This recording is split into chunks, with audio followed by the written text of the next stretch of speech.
Just getting started or feeling stuck? Wherever you're at, the VO Dojo is here to help you take your voiceover career all the way. Get the training, support, and connection you need to guide you every step of the way. From I don't know to working pro. You get a rock-solid foundation and all the tools you need for your sustained, successful voiceover career.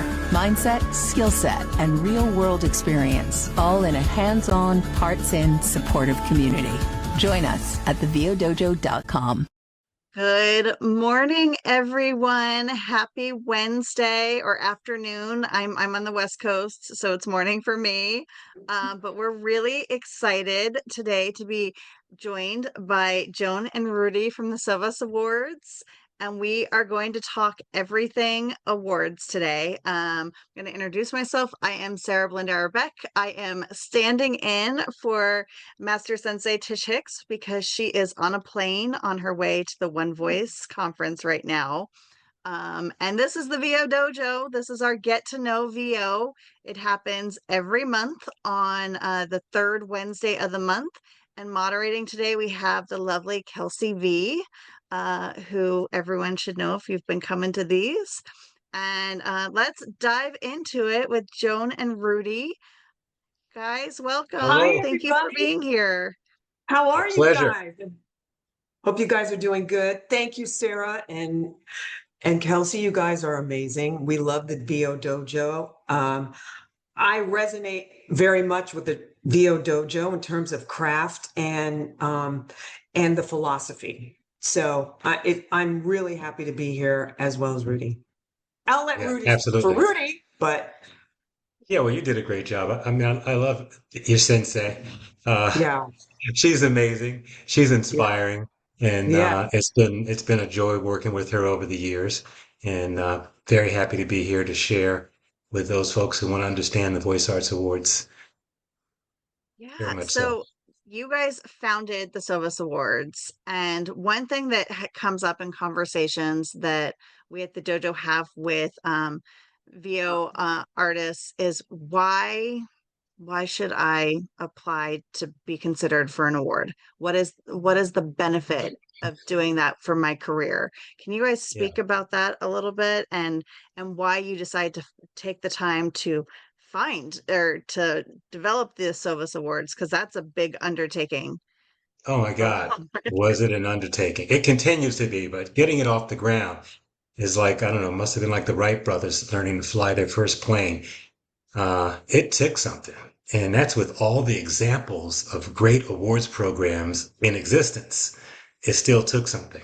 We patterned our development after the Emmys to some extent. Some people think that that's the model, but it's just that we were working with a senior vice president at the Emmys on our board when we started. So he had a lot of helpful insight, but it really had to be crafted and created specifically for the voice acting community. So that made a big difference.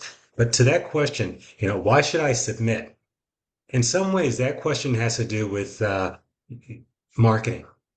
It's one of those things that comes up when you start thinking about what should I be doing for my career to advance it? And on a technical level, on a marketing level, you want to find ways that you can show that you have third-party confirmation of your skills, sort of like what public relations does. You get a third party to say, that was a great show, and then other people become interested. When you beat your own chest and say, hey, I'm a great voice actor, hire me, people think, well, of course you're going to say that. So awards help other people see that you're being recognized by your peers. And that's one reason. The other reason is really personal.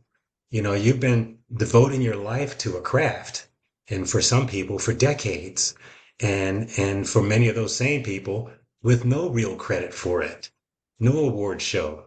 And they've just been behind the scenes toiling away, loving it, but toiling away with no recognition. So this is an opportunity to say voice actors are a special group. They should be recognized. We want them to be recognized. It's a joyful experience. And so we wanted to create that for voice actors. I do want to come from the perspective of being a voice actor myself, and I started voice acting in 1991. Some of you might not have even been born. One thing I want to say is, and this was well before the pandemic, I was in audition rooms live with, other voice actors in an audition room waiting to audition one at a time for casting directors. It's a very different experience than auditioning from your home online.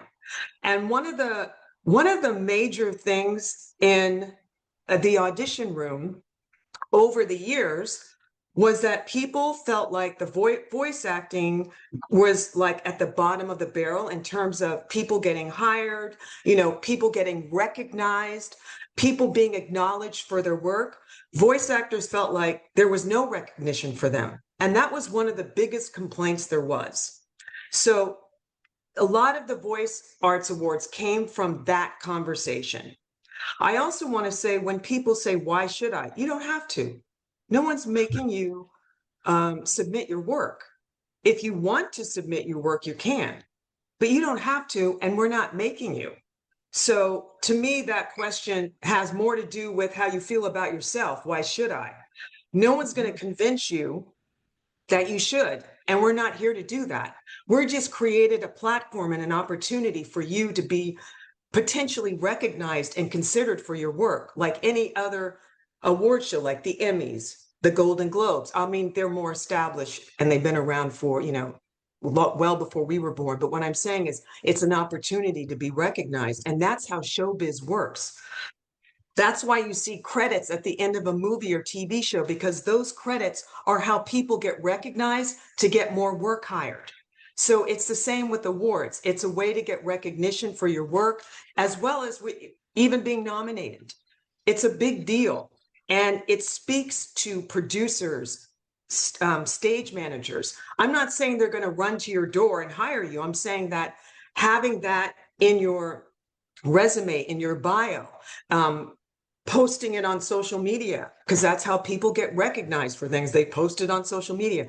That's a big deal, because there are thousands of people that submit. So when your work comes through and it shines, that speaks to show business, regardless of whether you don't want to believe that or you believe that. Or some people say, I've heard some people say, nobody cares. Actually, they do care, because it spoke to them in show business for decades. When people get recognized, when people get credited, that's just how it works. That's not my opinion. So no Let one's me just making add a you little submit piece to anything. that, Joan. Just want to add on a little. Yeah. And that is in terms of the recognition, ask yourself, what does it say about me when I take the risk of putting my work out there in the world? When I get on the playing field with everybody else, what does that say about me? That's why, it's when people say to be nominated is an honor, it truly is, because you have put yourself out there on the playing field and people recognize that you are serious. They recognize that you care, that you take recognition of your own talent. And that's a great thing. And it's a great feeling. I've talked to people who hemmed and hawed about submitting for several years, and they finally did it. And the thing they were most excited about was just that they did it. They hadn't been nominated at all. They just said everything changed the moment I hit that button. So That's right. there's a lot of different things that happen psychologically, I guess you could call it, and for folks around how we deal with ourselves and our craft, and how we network and put ourselves forward. And It's all part of it. a lot of it gets tied into engaging in competitions. That's right. And relationships, and standing out in those relationships through your work and your craft, because that's what this is all about. The recognition of craft, whether it gets awarded or not, it's the recognition of craft. It's the years of putting in, you're paying your dues around your craft. This is just an impact from that, as opposed to, why should I do it? You don't have to. But it does take some to even do it. It takes something, and there's a sense of almost relief about what you had been holding on to about yourself and your work when you actually submit for consideration for your work. There is something that shifts, and it's almost like you become even more aware of the presence of the industry and your work within the industry. And to me, that's the most important thing, that shift. Yeah. It's easy for us to hide as voice actors in our booth. I mean, it just is kind of automatic. There's a hidden quality. But before we were in home studios and we were live, you could not hide. I can't tell you how many times I walked away from an audition with my tail between my legs because there was something so vulnerable and so revealing about dealing with the casting director, reading the copy, speaking how you interpreted it and expressing that, and then realizing, oh, they weren't looking for that at all, and throwing that out the window to be in the moment. There's something about that process that hones you, because we're in a dues paying industry. So there's something about the process that contributes to paying your dues. Where if you, for example, if you get a job, you may have been auditioning for things for 6 months to a year, and then you get a big job. And what you realize is, oh, that entire time I was working towards this big job, because it's going to take all that. Just like when you submit yourself into an awards program or our awards program, when you submit, there's something that shifts about that, because you're paying your dues. It's just another area you're paying your dues, so that if you get something after this, you don't realize and backtrack, oh, it's because I took a chance, a real chance, when I submitted my work. So something manifested from that. That's how show business works. It's not my opinion. Because if it was my opinion, I'd be like, do it all, Hey, and by the way, when you submit, there is a cost, there is a fee to submitting. So there's something to consider there. But it is going to a 501c3 charity. That's what SOVAS is, a 501c3 charity. So this is not a for-profit enterprise. Everything we are able to bring in must, by law, go back into the business. So no one's getting rich here. No one's seeking to scam the community. These are some of the things that we had to deal with, lifting this thing off the ground in the very early days. We're a 501c3 charity, so when you donate and you're thinking, oh, last dollars in your bank account, just know that it's going to a good cause, because every year through that's Voiceover, we are providing scholarships, free memberships, jobs, actual jobs that people can win during, I think it's up to 7 actual jobs from That's Voiceover, auditions and jobs. So we're working hard to uplift the community and provide something for you, and keep that in mind, and you can make your submissions knowing that it's going to a good cause. I also want to add that when anyone submits anything, whether it's an awards program or even college, notice there's an application fee, right? Because it actually takes work. When someone submits or applies to a college, you're dealing with hundreds and thousands of submissions. And it's not like we're AI based. We actually have people that we hire that understand the behind the scenes of awards platform. We have to actually pay them. So that's also where the money goes to, in terms of paying people to do this job. It's a lot of work, you guys. And it's not like we have to hire people that understand what goes on behind the scenes. So you can consider it like an application in a college. If I applied to Juilliard and any other Ivy League school, I have to pay a fee for my application to go through, because people work on it and all that. But that doesn't mean I go to Juilliard, or that doesn't automatically mean I'm going to Cal Arts. It doesn't automatically mean. It means I'm being considered. It's for consideration. So it's the same thing with awards. When people apply for the Emmys, the Oscars, and all that, I can't say the Oscars because that's kind of different than the Emmys, the Golden Globes, in the sense that the Oscars, people also have to promote their work. They literally it's much more on the dollars.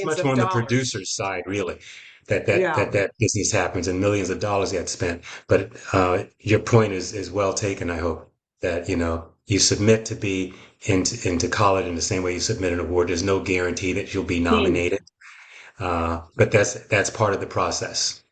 Yeah. And just It's a like, when necessary you part of the audition, process. there's no, I mean, you put in a lot of work to audition. So it's not guaranteed either that you're going to get the job. That's just the way it's created. Show business. And it doesn't matter if it's voiceover or on-camera acting or singing or dancing. It's always you audition and you either get it, you get a call back, you move on, or you don't. And that's how kind of like you get answers in terms of guidance to maybe where you need to go, where you need to be, and then thinking about how I'm going to get there. Right. So it's actually all positive if you want to see it that way. So that was Right. 17 minutes for your first question. So I've got one more question and then we might open it up to everyone else's question. Today is August 19th. Where are you guys in the process of the awards? Are applications open right now? Have you picked judges? When are the awards happening? Where are we at right now? Oh, that's interesting Great background stuff. So question. application, it's open. You can go in and submit right now. You can keep submitting right the way through October 9th. Now, getting in now, of course, would get you into the early bird. And it makes a difference when that day passes. And we get a lot of emails. I just missed it by 2 hours. Can you go? So think about the early bird now and take advantage of it because it will change on the day that it's suggested and you'll be over. The process. So judges are being selected. They're being reviewed because when you submit to become a juror, you submit your resume, you submit professional references, and we have to go through those things and make sure those people know you and that you are who you say you are. They also, we have 7 major languages that are encompassed in the Voice Arts Awards. And then the international category, we take on almost 20 languages. So we have to find judges in all those different languages. So we have a lot of bilingual and trilingual judges that are involved, and that process is going on right now. Also, I want to add that when people are listening, or what you do is you're scoring the work, and when you score the work, people don't know what they're listening to. They have no information about the work. They don't know it's you. They don't know it's your team. They don't know who's the producer. They only score the work. And that's in most cases. And with audiobooks and websites, I'm sorry, with websites and podcasts, obviously we can see who you are. So there are those kinds of cases, but Joan, yes, she's right. We erase all of the telltale signs so that people don't say, "Oh, I know her," and they just hear the voice. Because people do have like questions to me about the behind the scenes of judging. Like, I've heard people say, "Oh, I know so and so is a judge and she doesn't like me." So and so, first of all, you don't know the assignments of so and so, what their particular assignments are, because this is all very specific as to who is judging what. They get no information, and also there's like a bell kind of where if you feel like that you can't judge in a fair and partial way, you will hit that bell, and that assignment particular spot will go to someone else. Yeah, So you abstain. You just click the abstain button and you're out. and people You would do do the that, same thing but if we assigned you in a category by accident, we assigned you to a category that you're actually competing in, then you would also abstain. If you didn't, it would get caught later, and then all your scores in that category would be canceled. yeah. So there's a lot of layers that goes on in terms of judging and behind the scenes, but basically they just listen to the work and they score it purely. And there's actually 6 to 7 judges on each person's spot. So it's not just one judge, and not just one judge's score will encompass if that person gets nominated or not. And people get nominated, Rudy, right, based on the algorithm of the scores. Yeah. So the top 5 scores are your nominees in most cases. And when I say top 5 scores, it's like we're talking tight. You ever watch the heat in the Olympics, a 100-yard dash, and you see that photo finish? That's what the scores are like. It's like the person who wins and the person who comes in fifth is like, point 0.2. Yeah. So, Wow. you don't know that. You can't know that as except for us sharing that information with you. But it's like that. It's like watching an Olympic race come to its finish, and you see that how close things are. Mm-hmm. Right. So that's what's happening now. People are submitting until I think the beginning of October is when it ends. And then the judges get their assignments within like a week or 2 week period. And then they have a 2 week period in their own time to score their assignments. Some people might have 12 assignments. Some people may have 5. Some people may have 25. It just depends on their expertise. And also, the amount of time they're able to put in. Everyone's a volunteer as a judge. No one's getting paid. These are all people, basically all people that came to us with references. We don't know everyone as judges because some people are in different parts of the world. We just have to go by their bio and their reference who we do contact. So we don't necessarily know everyone either. And Rudy and I do not judge. No one on the board judges. So we have nothing to do with the actual activity of judging. Mm-hmm. Just the activity of choosing the judges. Do Precisely. you guys ever add new categories Yes. from year to Yeah, year? almost every year we add some new categories. Some Good years we question. get rid of a category or two because we've discovered that there aren't enough people interested in it. Yeah. One person submits into that category, in which case, we'll give them a free entry for the following year if the category doesn't fill. And so we actually, when we add a category, we also have to promote it. Otherwise, people won't necessarily know that there is a new category.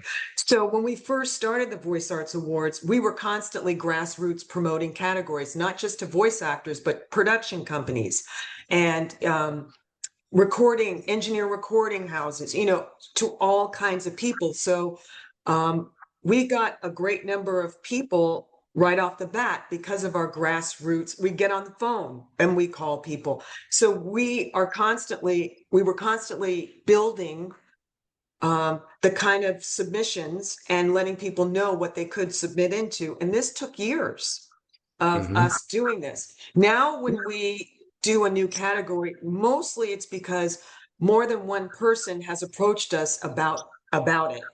Because in order for a category to be competitive, you at least have to have 5 submissions, and some categories have hundreds and thousands of submissions. And then new ones tend to have, when we have to get it out there, but they tend to have a lower amount of competition with spots because not a lot of people will know about it. And that's why sometimes in the end, we don't get enough maybe in a new category because the word hasn't spread. So that's when we have to close it. And again, it's also across various languages. So in some languages, in some countries, the categories of interest are very different than they are in America. Here in The ones America. that really stand out and that people are really vying for. So it's interesting to look at the cultural differences in voice acting It across is. the globe.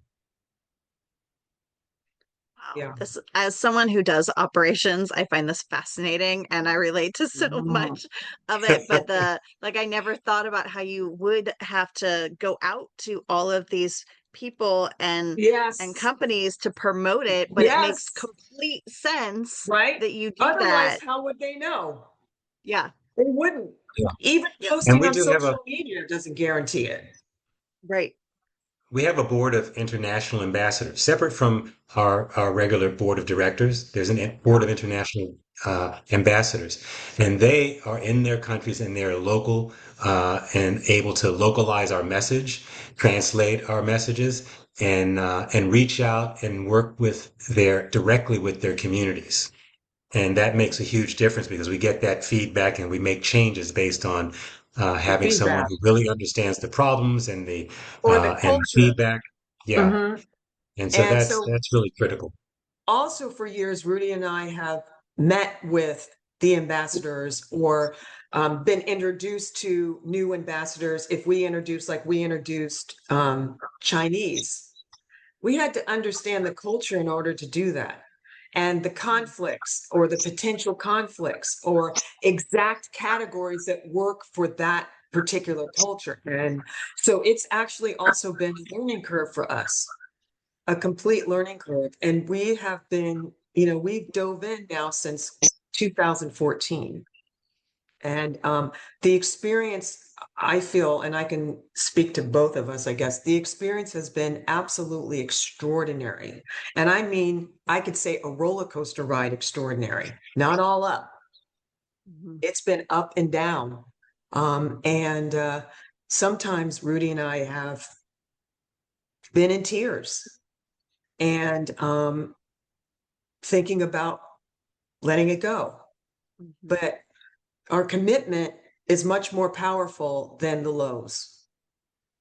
And the highs are so much more incredible than we ever imagined. I mean, there will be people, when you win an award, you have to order the actual statue. This goes for any award show. And that's where the cost comes in as well. You have to order, and our statue, it was designed by Rudy, but also it was designed by the same designers of the Oscar Awards. So this we is work with the same people. Yeah, this isn't glass that's in a garage in New Jersey somewhere.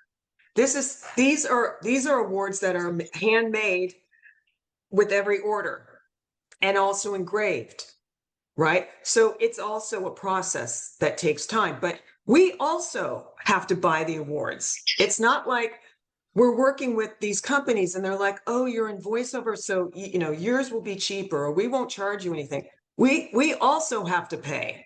So we have to not only pay for the awards, but when SOVAS gives an award to honoree, we also have to pay for it. So and we do not get a discount, by the way. So whatever is being charged is what we're charged. It's not like we're getting rich. This is not a business where you get rich. This is a business of a labor of love. Yeah, it really is. And now, seeing if there were another 50,000 voice actors on the planet, then maybe we could go on a vacation. Maybe we could buy a Ferrari. Well, we are about halfway through the hour. Kelsey, do we have questions that people are asking? Yes, we have a lot of questions. We'll keep the answers as short as we can so you can get a lot of information out there.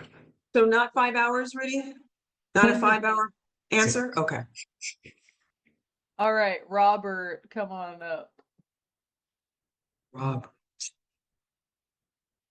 Hey, how's it going? Hey, Robert. Hey, good to see you again. Wait 1 second. Oh, there you are. Yeah, Okay. I got to adjust the camera. But Oh, hi. How are you, Robert? yeah, I'm doing pretty well. Good. Yeah, and I actually managed to post that episode we did a while back. So yeah, all is well. That was good. Yeah, that's really good, and hope you guys are also staying cool from this sizzling SoCal stuff. So Oh, actually, we're in Florida. oh, Florida. From New York. Oh, still the same. All over the country. But right. Sorry? Oh, no, I thought I said something. But let me see. So my question is, what has kind of been the major eye-opener as you're continuing to help a new generation of actors in 2026 beyond, because you guys give a lot of just so much wisdom and so much good stuff. So what would you say is kind of like one that even took you by surprise, like really opened your eyes, still helping people? Rudy, you want to start? And then I'll... Yeah, I would say it was really opening up an understanding and awareness of the global voice acting community. That has been an eye-opening experience, but also a very warm and I'm sorry, I see my battery going low here. Let me just make that little adjustment. But also very warm and genuinely engaging experience to see the similarities that we all have in the way that we work and the way that we find work and the way that we approach the craft. And then there's just clearly connection that is universal. And I really love seeing that, especially at the award show. It feels like some kind of Olympic game scenario when you see people in their international garb and their and kimonos and all sorts of things, and expressing their pride in their homes. It's a beautiful thing. That was probably the most special thing for me that came out of creating a global awards program. Me, and this is kind of odd, but one of the things I had dreamt about when I was a kid was that I would meet everybody in the world. And I sincerely had this dream. I wanted to be a humanitarian, not just an actress and dancer. Notice I didn't say singer, actress and dancer, but I wanted to be a serious humanitarian. And as time went on, I had no idea how that would play out, but I never forgot it. Well, fast forward to the Voice Arts Awards. It's a platform where truly I meet everybody in the world, so to speak. And one of the things about that dream was, in the dream of meeting everyone in the world, I wanted to exchange something that I could keep to remember them, and something I'd give them that would bring them joy. And that's exactly what has happened. And in that sense, it's a miracle. I get to see, especially during the awards, the joy of everyone in that room. And let me tell you, this joy is not secret. It is huge. When you see people crying from the depths of their heart, and people are coming up to you, thanking you for creating this. Thank you for bringing acknowledgement into their life. Thanking you for being seen for what they do. This is what, to me, human to human contact is all about. This is what life to me is about, is that incredible depth of connection and bringing joy into people's lives. And that's what I get to witness every year. And that was a shocker. And there is nothing like it. I mean, even when people order their awards, they'll say things like, I'm dedicating this award to my dad, or I'm dedicating this award to my grandmother or someone in their family that meant something to them. I did not expect that, although Rudy and I created the award itself on the hopes that it would, people would, keep in their families. That's why it's not a piece of glass, that it's actually gold. And so that you can, keep it for generations to come, like you would the Emmy Award or the Oscar or the Golden Globe, something that is a keepsake that you could keep forever and keep passing it down to family members. That's what we did create. But when we actually see it happening, there's nothing that tops that to me. The feeling. And also connected to a dream that I had, some crazy dream about meeting everyone in the world. I think that's a great dream, though. It was. To meet everyone on the planet. It's a lot of handshaking. But in a real way, where there was this exchange. Yeah. Right? So, Robert, I hope that answers your question. No, it absolutely does. Like, I wouldn't have said it better myself. Thank you. You're welcome. You're welcome. Okay, wonderful. Calling up the lovely Dory. Oh, Dory.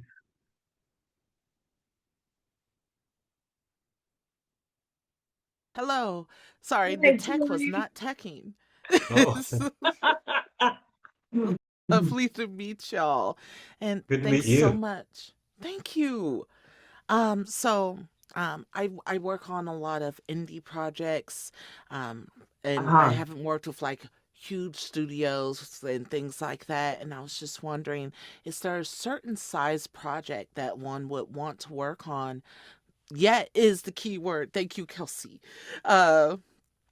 Is there a certain size project that one would want to work on or that one has to work on before they can submit themselves for a SOVAS? No. Okay. Yeah, But we Rudy, you don't. go first. Yeah. Well, Joan's right. No, there are no rules around who has to produce the work. The only caveat for most things, unless it's spoken word, uh, is that it be provided to the public, officially provided to the public, that it be a work for hire and that it is distributed for public consumption. That's the criteria, not how big the production company is or how small it is or anything that has to do with that. The criteria is you got paid and it was in the public's eye. Okay. It could be web, it could be, it doesn't matter necessarily, but you have had to be paid for the work. Now, the only category where you don't is demos. Whether the work on your demo is real or a demo does not matter. I'm going to tell you something about the demo award. So about the demo category. So when we first created the Voice Arts Awards we started the categories actually behind the scenes in 2013. And at the time, there was a lot of talk about do-it-yourself demos versus hiring a producer, an audio producer and all that to do your demo. So since there was a lot of conversation about it at that time, and the answer really is you really want to hire professionals that have worked in the industry in that genre and actually have some kind of connection perhaps with talent agents, because there's a way to do a demo reel that a talent agent needs if that's your immediate audience, so that they can put it out to their buyers. There's kind of a way. So that's the answer. So what happened was that, people started saying, why do they have a demo category? Again, this was very specific to voice actors, and that issue was a huge issue at the time. So we wanted people to know that it actually takes a team to do a demo reel, and a good one, and one that's connected in the industry. So that's actually why we created the category. So for example, if you're new to the industry, that might be a category you want to submit into because it's a demo category. And that was also our way of helping people, ushering new people into the industry. They may not have professional work, but they do have a demo. Yeah. And it And happens just to be because you do a professional job doesn't mean it's going to be worthy right. of That's true. entering into a contest. So you may Right. have 10 professional jobs that you did and you don't feel like any of them are worth putting into a contest. But your demo reel may be the thing you think is. So it gives you another option. Yeah, it gives you another option, but that's why we created it. We were answering a question, an ongoing, almost obsessive question about demo reels. So that's why we created it, if there was any question about that. And so that may be a way to get in the door. That may be a way to be seen and get recognized, and how about the results of your demo. Did your demo get you work? Did your demo get you an agent? Did your demo get the attention of a casting director? Did you get a lot of great feedback on your demo? Then I'd submit it. Okay. Yeah. Then I'd submit Websites it. is another category that you can enter, and it doesn't have to, it's out there for the public to see. It's not like a Right. commercial or something where you have to have it shown on television or radio or streaming or something. So your website is something that you can also submit. Why I think that that's important, that category as well, is because, again, it's a teaching category. When you see the amount of work that people do on their websites, it's not a do-it-yourself necessarily, but there are websites that are geared towards marketing your voice and marketing you in the marketplace, right? And so even when I was coming up, and there would be some people, that had been in voiceover a long time, and they had these incredible websites. Their websites brought them work more so than an agent. So I just think it's another avenue that teaches you where you need to be, or guidance in terms of where you need to be in terms of your website and taking it seriously. These are all tools, marketing tools, to help you get work and the attention you need from the industry. And so when you do things that are do it yourself, even if you're great at it, or even if you think you're great at it, it still needs that kind of witness or objective point of view on it that gets you directly to the people. And this is something else I'll tell you. This is my opinion, but I think there are others out there the same. When you have your website and you're trying to get work, you do not want to create a barrier between you and the work. So when you put things like contact information, like put your email address and, and then a message to contact me, I would not put that on a page that I'm trying to get work, because that's just an extra step for people to do. They're not going to do that. They'd rather call an agent and hire you or hire people. But now, of course, if you do have that on your website, that's not something that the judges are going to necessarily disqualify you That's for. why I said She's it's just my sharing opinion. personally. And I'm saying something about networking and about, we're trying to get work. And we don't want to create a barrier between, and now I have to jump through a hoop to get to work.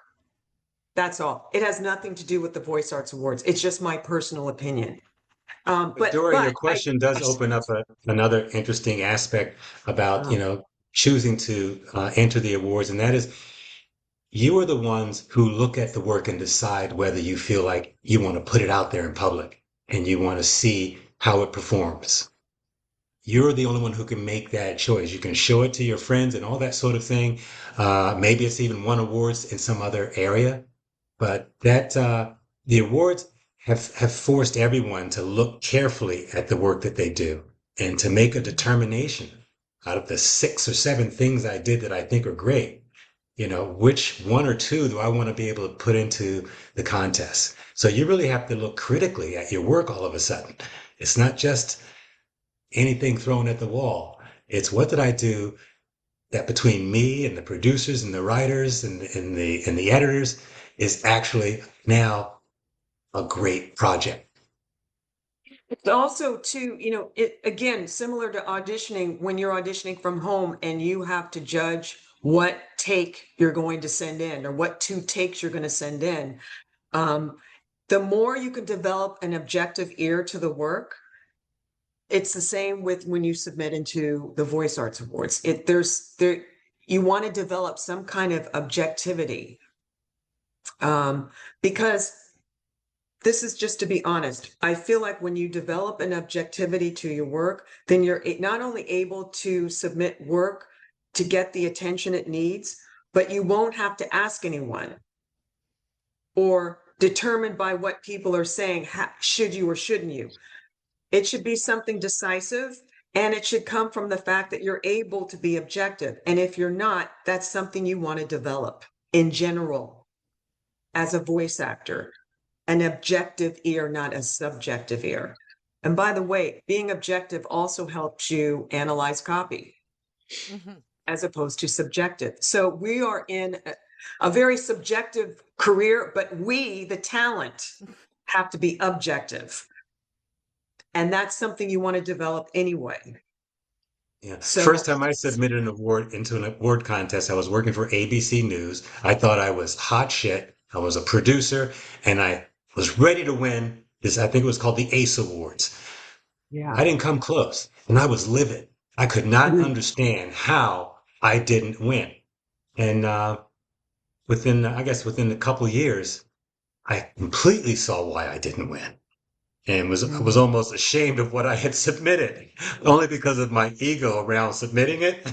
Not so much that I submitted something that was subpar, but because I thought it was so great and had every expectation of winning.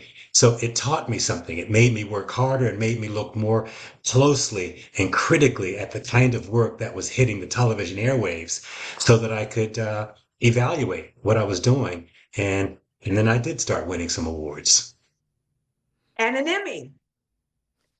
Yeah. And an Emmy. Right? So I think, in terms of your story, it's important also, I think, or you have to leave room for the fact that in the moment, it very well may be great. Maybe 2 years later, when you look back, it might not, because things have developed and changed, as the craft always does. It's not a fixed thing. It's constantly evolving and changing. So Rudy, It may have been great, but so were others. So were other submissions.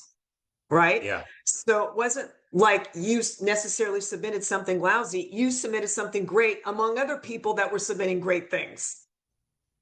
Sure. Yeah. Right. And then looking back on it as time goes on, sometimes you cringe, sometimes you go, that was good. Right. But what I'm saying is you have to leave room for times have changed, things have evolved, even subtly. And that's not easy to detect. Yeah. 2 years, 3 years later, but things change. So you have to leave room for that in your objectivity and also your decision making.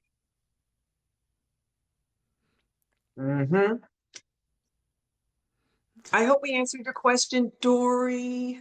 Yes, you did. Okay. You did.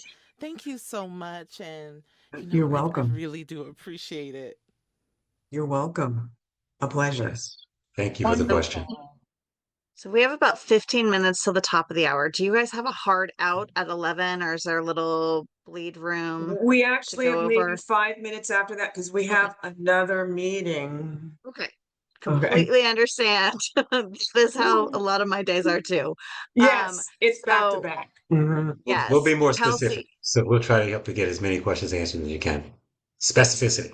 Here we go. Kelsey, let's do our dojo announcements and do our photo, and then try to power through the last couple of questions. Okay, camera's on if you want to be on camera. I'll give everyone a second.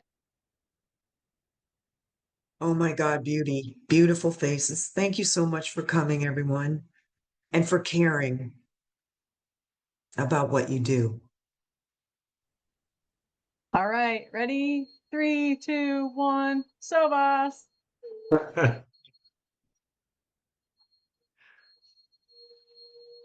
There you go.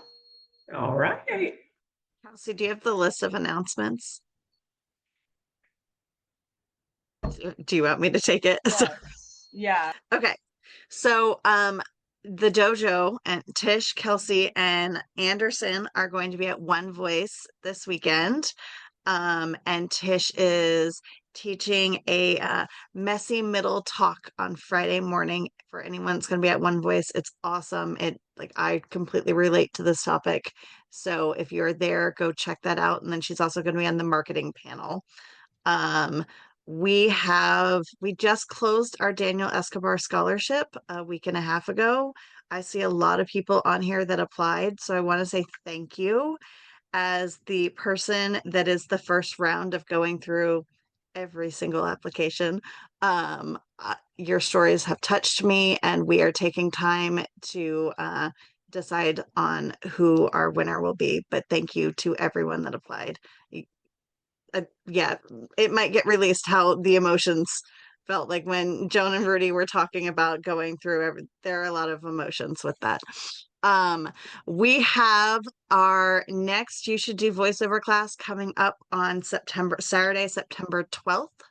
And Kelsey's going to put the link in the chat if you want to sign up for that. That is not only an intro to voiceover. If you're newer, it's an intro to how the dojo does voiceover. And what am I missing, Kelsey? I feel like there's more, but I don't have it right in front of me. We've got Sorry, motion. links into chat. We've got our Ask the Sensei coming up. I want to say it's on September 2nd, the first Wednesday of the month, with I don't know Motion's last name, with Motion, who is the voice of Shark Week. So that's really exciting. And then we have our demo listen derby coming up later in September as well. I don't know if we have links for those, but those are things on the dojo calendar. So Yeah, Kelsey, we don't have the signups finalized yet because One Voice is this week, and I have not had time to do any of that stuff. So it will be out soon. I did drop the You Should Do voiceover sign up in the chat. But as you can hear, my household is preparing for One Voice right now. So excuse the noise. Who is next with questions, Kelsey? Yes, our next person up is Joshua Quinn. Joshua.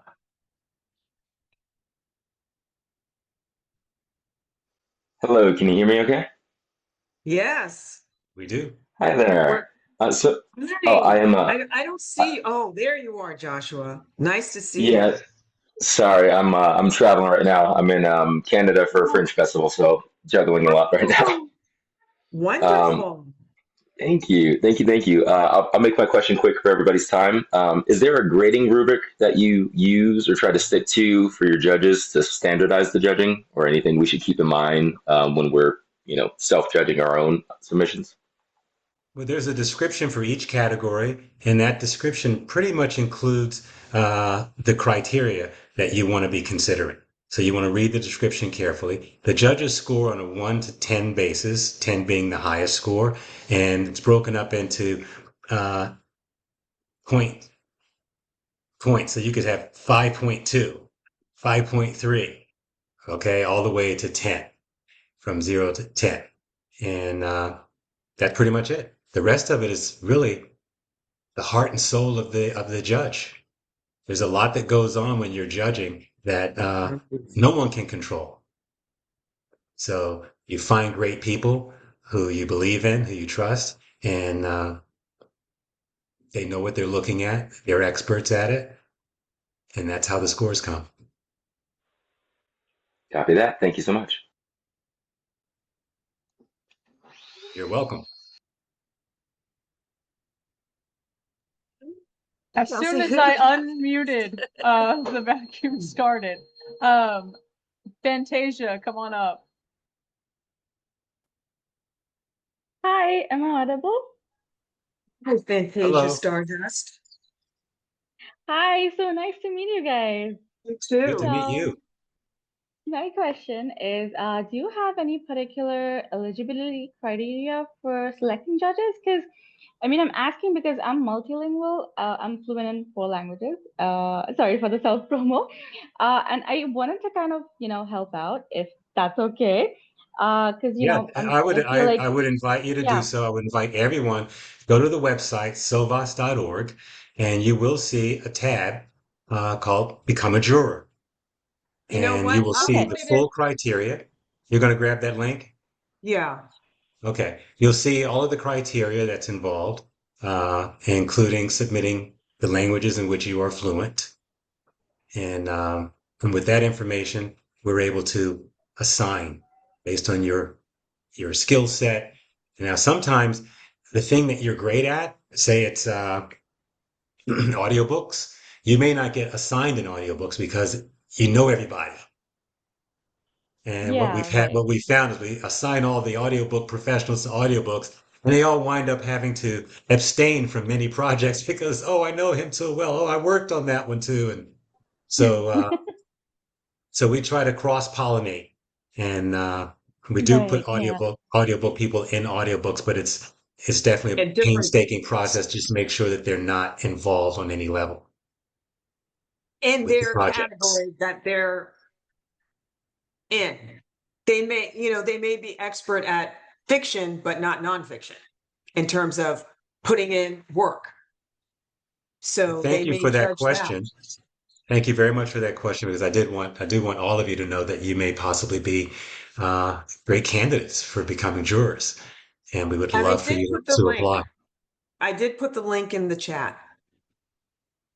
Okay, yeah, I think you can see it. So VAS.org, is that the one? Yes, sovas.org. But I put the direct link to fill out the form for the juror in the chat. It says become a juror for the Voice Arts Awards, and then the link. Um, okay, yeah, I I can just see it now. reposted it too, so it's Oh, thank you. there. Mhm. Yeah, thank you so much. So You're I just welcome. want to ask a follow-up to this. Is it necessary to have like, certain years of experience, or is it, uh like, as I mentioned, I'm multilingual, so is it the language part that you'll be judging me on? so I can become a judge, or is it, the Um, experience? Well, you won't be judged because you speak a particular language, but you can be utilized, more roundly if you do, because you may be working in English and in Spanish, for example. So it gives us some flexibility. How many years you've been in the business is not necessarily a critical factor because the people that our work goes to are not professionals. The people who really judge our work, our commercials, our audiobooks and stuff are the regular folks in the public. So we like to have people who have a sensibility for what would I appreciate personally, as opposed to as an expert, how do I feel this person did? You like have to include the audiobooks. audience for whom the work is designed to reach. Like audiobooks, for example, a lot of success in audiobooks depends on the reviews from the customers. And also the publishers also look at that too, what the reviews are from the public. So it is a criteria on how audiobooks are judged at the Audis as well. Having regular, audiobook lover types judge some of the audiobook categories. That's Yeah, just part of the mix. critics and bloggers, sometimes those people are really great, make really great judges because they're But looking at the work from fan, uh, Fantasia, there is that, but also, we also will rely on your who you refer as a recommendation to you and your work. That's also a big part of it too. Because like I said, we don't know everyone and we don't know everyone's work. You will put in what you put in the form because there's a form to fill out, as well as who you would who would be your recommendation that we would be able to speak to. So it yeah. all will add up. That's all. There's no one thing that oh, so she can't judge. It's how you're going to fill out the form.